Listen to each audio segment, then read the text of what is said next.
Bwana, kuna story ambayo imekuwa gumzo mtandaoni, story ambayo imeongelelewa almost a week right now. Kuna vita ambavyo vinaendelea maeneo ya Kilifi na tuko hapa kuchambua hivyo vita moja baada ya nyingine. Bwana, kumekuwa na mzozo baina ya Ruby Kache na mtoto wa kike anajulikana kama Tricia Nyevu. Kwa wale ambao wasiomjua Ruby Kache, bwana, Ruby Kache ni content creator kutoka upande ule wa Kilifi. Amepata mashuhuri sana kupitia content zake zile za Kimijikenda, na wengi kwa sasa wanamjua Ruby Kache. Bwana, pia ni mwana habari katika radio station ya Coco FM pale, wengi wanamjua Ruby kama content creator na pia kama mwana habari. Alafu kuna mtoto mwingine wa kike anaitwa Tricia Nyevu. Bwana, siwezi kumpatia category Tricia Nyevu kwamba yeye ni content creator really, but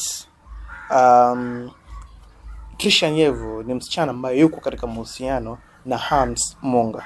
Sitaki kusema ni bibi ya Hams Munga ama ni girlfriend wa Hams Munga, lakini ako katika mahusiano na Hams Munga.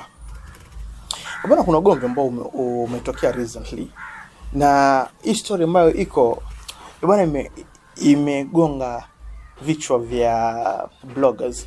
Sitaki kusema vichwa vya habari. Hii ndio story ilianza. Bwana, Ruby Kache juzi kati alipost katika mtandao wake wa kijamii wa Facebook, akapost picha akiwa anakula bata na jamaa fulani ambaye nitakaba jina lake kwa sasa. Bwana, akasema kwamba huyu ndo mpenzi wake Ruby Kache. Alipo introduce mpenzi wake Ruby Kache, bwana, yule jamaa, taarifa zinasema kwamba alikuwa ni jamaa wa mtu fulani, alikuwa jamaa wa mwanadada anaitwa Cheryl. Watu wakaongea sana, wakamkejeli Ruby Kache, anatoka na mabwana za watu, kila mtu alileta maoni yake tofauti. Lakini Tricia Nyevu akaingia pale kwenye mtandao wake wa Facebook na akaamua kuandika caption. Acha nikusomee caption venye alivyoandika mtoto wa kike Tricia Nyevu. Bwana, Tricia Nyevu alisemaje? Huyu ndio mwizi wa mabwana na vitako vyake vilivyosinyia kama Banzikoto. Bwana, kwa wale wasiojua Banzikoto na wanatazama video hii, Banzikoto ni parare yule wa msituni, mparare tu wa kawaida. Ruby Kache kuichukulia poa hii story. Ruby Kache akaamua kuichukulia na uzito, kwa sababu hakuna mtu alikuwa anajua kwamba huyu Ruby Kache yuko katika mahusiano na yule jamaa, lakini alikuwa ameandika katika mtandao wake wa kijamii ambao ni Facebook. Ruby Kache akaingia kwenye mtandao wake wa Facebook akaamua kumjibu Tricia Nyevu. Kaposti picha Tricia, alafu akasemaje? Huyu naye mtoto pasta aliyekuja fanya threesome kwa Hams akiwa na Shaz, kisa ametoka Arabuni na kinye, ndo ana nguvu ya kunitusi mimi. Umesahau mkimliza baby mama wa Hams, mkamfukuza ili muishi nyinyi. Unajifanya huku online juu ya followers watatu. Hebu fanya heshima na huo uselebo kuganyiwa. Hujurumii. Ulizaa ukiwa form 1, badala ulan a lesson ukaangukia mikono salama.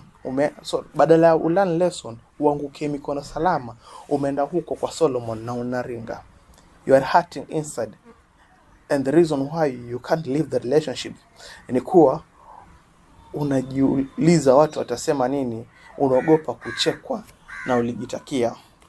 Bwana, ni kauli kali yake Ruby Kache, ni kauli nzito, inabeba maneno mazito. Swala la kwanza hapa ambalo Ruby Kache alizungumzia kwamba kuna threesome ambayo ilifanyika baina ya Tricia Nyevu, baby mama wa Hams Munga, na Hams Munga mwenyewe. Kwa hivyo threesome ilikuwa na mademo wawili na jamaa mmoja ambaye ni Hams Munga. Swali ni Ruby Kache alijuaje historia ya threesome? Tukianzia hapo. So tukiachana na hiyo story ya threesome, kwa sababu wengi sana walimkejeli Ruby Kache, kila mtu alikuja na maoni yake kivyake, kila mtu aliongea story yake tofauti katika comment section. Of course, you know Kenyans never disappoint. Swala la pili ambalo Ruby aliraise hapa ni kwamba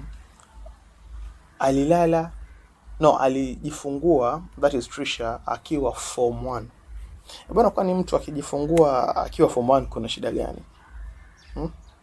Akijifungua akiwa form 1 ama akijifungua akiwa hata primary school, huwa like tatizo ni gani? I don't think kama hii inafaa kuletwa kama kejeli. Ndiyo, yes, ndiyo ni mitandao ya kijamii, but pia kuna vitu zingine we need to filter as content creator, kwa sababu kuna watu ambao wanatuangalia na wanatuona. Swala lingine ambalo Ruby Kache alileta katika hii caption ni referring to Hams Munga as Solomon. Of course, kwa wale ambao walisoma Biblia wanajua Solomon alikuwa na wake 700. So he's trying to say that Hams Munga ako na bibi wengi nje apart from Trisha Nyevu.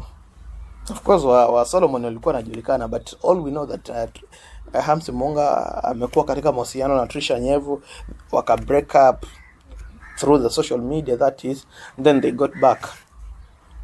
Bwana, haikuwa poa vile, haikuchukuliwa poa vile.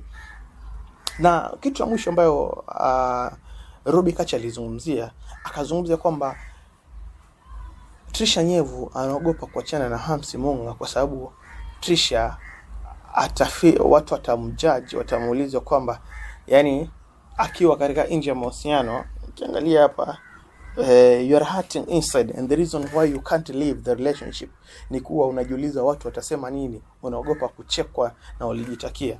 Bwana, mtu kama ameamua kuachana na mtu, I think hajudge outside kwamba watu watafikiria nini. Hams is a human being, hata kama ni unajua, okay, katika content creation kila mtu ana muombe zake. Unaweza pata labda mtu anapenda kupiga picha na mashabiki wake, huyu anapenda kupiga picha na wasichana, kila mtu ako na njaro zake. So hii kauli ya Ruby Kache, pia mimi mwenyewe nilikosea, lakini labda Ruby alikuwa ana heart inside, so akaamua kuachilia tu feelings zake, kwa sababu pia Trisha Nyevu alikuwa ameleta ile kauli. Bwana, haikuishia hapo. Trisha Nyevu akaenda akapost pia baada ya ile kauli ya Ruby Kache ndefu, Trisha Nyevu akaenda akaandika, hivyo vitako vinamwagiwa kila mtu na vimeni vikwenda malala herengonda. Bwana paliandika kimejikenda, lakini nikimnukuu anasema kwamba Ruby Kache bwana anamwagiwa kila siku.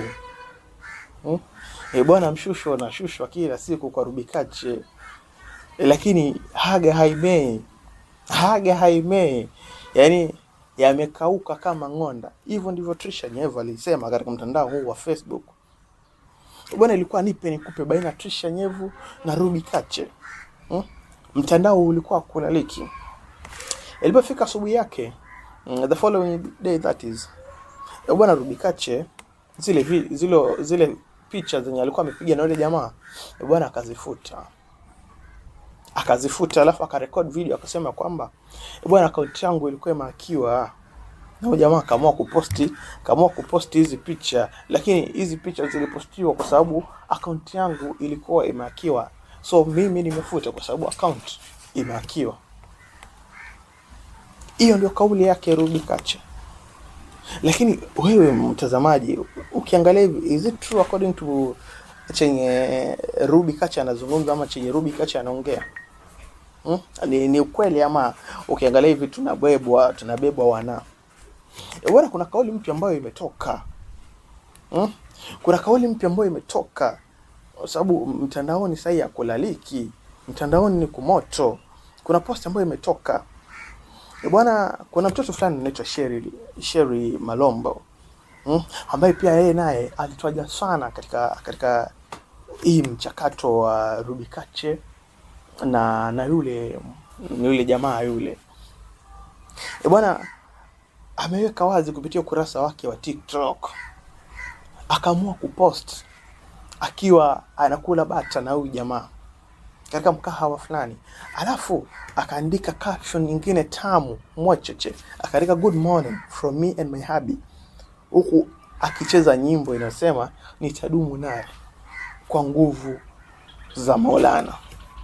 Alafu Sherry naye akaenda akaweka video nyingine bado akaandika kwamba wewe chezeo, ukimaliza kwenda hutaachana kisa, hatuachani kisa ujinga. Bwana, sijui kama unaelewa story, sijui kama unaipata. Yani what Sherry is trying to say is that Ruby anachezewa na huyu jamaa. Hivyo ndivyo nimeinukuu. Huyu jamaa inasemekana kwamba ameoa, ako na bibi, ako na mtoto. Lakini mimi mbona naiangalia na angle lingine? Ama wasanii content creators wa Kilifi wa mama kuingia katika kiki. Kwa sababu sasa hii content creation ya Kilifi imebadilika. There is no content that is going on in Kilifi. Ukiingia social media ni matusi. Nipe nikupe. Oyo fanya hivi nifanye hivi. Kisa na maana wanaangalia madolari. Yani toka Facebook monetize. Wana saidi matusi. We don't see the content. Kwa sababu personally, when I wake up early in the morning, I normally visit the social medias. Niangalie labda content creator fulani amefanya nini. Tuangalie mtu kama Maguire right now. Tuzungumzie Maguire kidogo.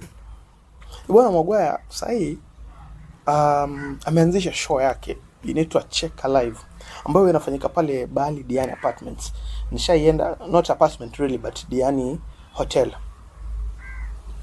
Bwana nishaienda hii show na nikakuja nikasuka. Right now Maguire ameacha zile drama za mitandaoni and he's focusing on something else and something bigger. Kwa sababu sasa watu wanaiona hii kitu ni kama iko chini, but as time goes by tunaona hii kitu itakuja, itagrow, itakuwa kubwa kama vile Churchill iko. Bwana tusiangalie tu investing kwa hizi vitu ndogo ndogo, matusi hapa, matusi pale, matusi. Kwa sababu nimeona hata these small content creators ama hao wenye wameingia Facebook juzi wamepata influence kutoka kwa hao big content creators wenye wako matusi. Nimeona kuna msichana mwingine anaitwa Mamu Toto, amekuwa rafiki yangu muda mrefu sana. Mbona pia yeye mama ameenda kapromosha bonge la message akimtukana mtoto wa kike anaitwa Nema Wehu. Mbona this is not the right way we should do these things but tukitoka kwa story ya Maguire, tukitoka kwa story ya Mamu Toto, let's stick to story ya Ruby Kache na Trisha Nyevu. Ukiangalia huu ugomvi ambao uliendelea online baina ya Ruby Kache na Trisha Nyevu, is it supposed to be done that way? Je, ilikuwa sawa Ruby Kache kuandika chenye aliandika katika ukurasa wake wa Facebook na kumwambia Trisha kwamba alifanya threesome, akamrefer Hamsi Munga kama King Solomon, akamwambia kwamba Trisha alizaa akiwa form 1, na pia kusema kwamba anaogopa kutoka katika uhusiano wake baina ya Hamsi Munga, akiona kwamba labda jamii itamcheka. Na is it correct that Trisha Nyevu alimwambia Ruby Kache ya kwamba haga yake hata ikimwagiwa inamwagiwa kila siku na haimei? Hizi kauli labda wewe unazizungumziaje? Bwana, hii imekuwa weekly update show. Leo tumeamua tukite mizizi katika county ya Kilifi. Content creators wa Kilifi, wako sawa ama wanabugi kimpango?